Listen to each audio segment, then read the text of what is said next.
It is 1870, and the Franco-Prussian War has begun. The immediate cause has to do with the Spanish overthrowing the unpopular Queen Isabel III and deciding that this guy should be their new monarch.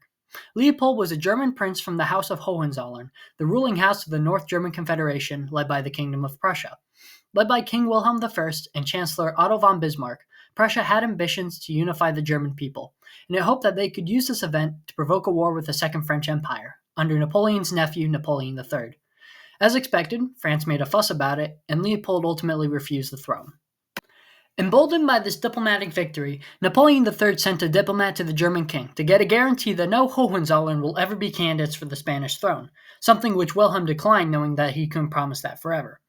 Wilhelm told Bismarck about the meeting, and Bismarck decided to change the narrative before releasing a statement to the public, detailing it so that when the German people hear it, it seems like the French ambassador had insulted the king, while when the French people heard it, it seems like Wilhelm had insulted the ambassador. This event was enough to provoke a full-scale conflict between Prussia and France, a conflict which Bismarck was hoping for.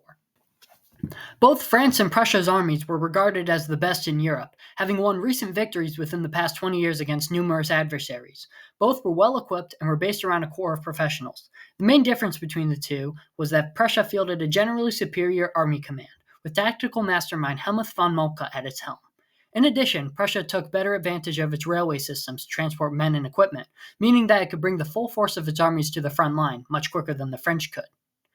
Because France seemed very aggressive about the whole ordeal, it scared the southern German states yet to join the North German Confederation to back Prussia in the war. France's aggressiveness also denied her allies, as Austria, who had fought and lost a war against Prussia 4 years earlier, described that they would only support France if the southern German states viewed France favorably, something which was no longer the case.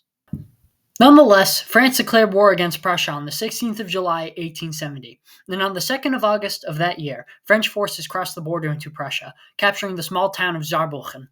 Napoleon and other French commanders hoped to continue their offensive campaign into Germany, only to receive reports of over 300,000 troops from Prussia and Bavaria massing in the region. Reluctantly, the French retreated to defensive positions at the Franco-Prussian border. The first clash took place at the Battle of Wissembourg on the 4th of August, which was a Prussian victory, and combined with the French defeat at the Battle of Spicheren, meant that any hopes for a French offensive campaign into Germany were destroyed. They withdrew to defensive positions at Metz, capitulating much of eastern France to Prussian/German forces. The French army continued to suffer a series of defeats throughout August. One suicidal cavalry charge by the Germans, and a siege trapping over 150,000 men at Metz later, and Napoleon III had enough of the defeats. He decided to take a force of his own in late August and marched to Metz to relieve the besieged French army there. But their movements were detected by the Germans, who dispatched a force to intercept Napoleon III. The French were rerouted and eventually encircled at the commune of Sedan, where the French would lose strength being bombarded by German artillery and trying to break out of Sedan. Napoleon III was forced to surrender, along with his army of over 100,000 men, to the Germans. His defeat at Sedan spelled the end of the Second French Empire, and on the 4th of September, Napoleon III's government was overthrown in a bloodless revolution, leading to the creation of the Government of National Defense, which would eventually become the French Third Republic. On the 27th of October, Metz and the 150,000 troops defending it also surrendered to the Germans, marking the end of effective French resistance in the war. Prussian forces soon marched towards Paris, where a brutal 4-month-long siege commenced. On the 18th of January, 1871, Wilhelm I was proclaimed German Emperor after the southern German states joined the North German Confederation in November of the previous year. This new German Empire agreed to a ceasefire 10 days later, and the Germans authorized the formation of a new French army to crush a communist revolution in Paris. Despite the hiccup, the war ended with the signing of the Treaty of Frankfurt on the 10th of May, 1871.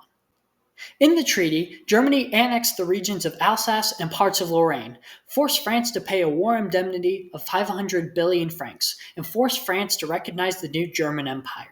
The Franco-Prussian War was significant for multiple reasons. The unification of the German Empire shifted the balance of power in Europe, with Germany becoming Europe's leading land power. France would be understandably bitter about its defeat and seek to reclaim its lost territories, and finally, ultimately, it would be a contributing factor to the First World War.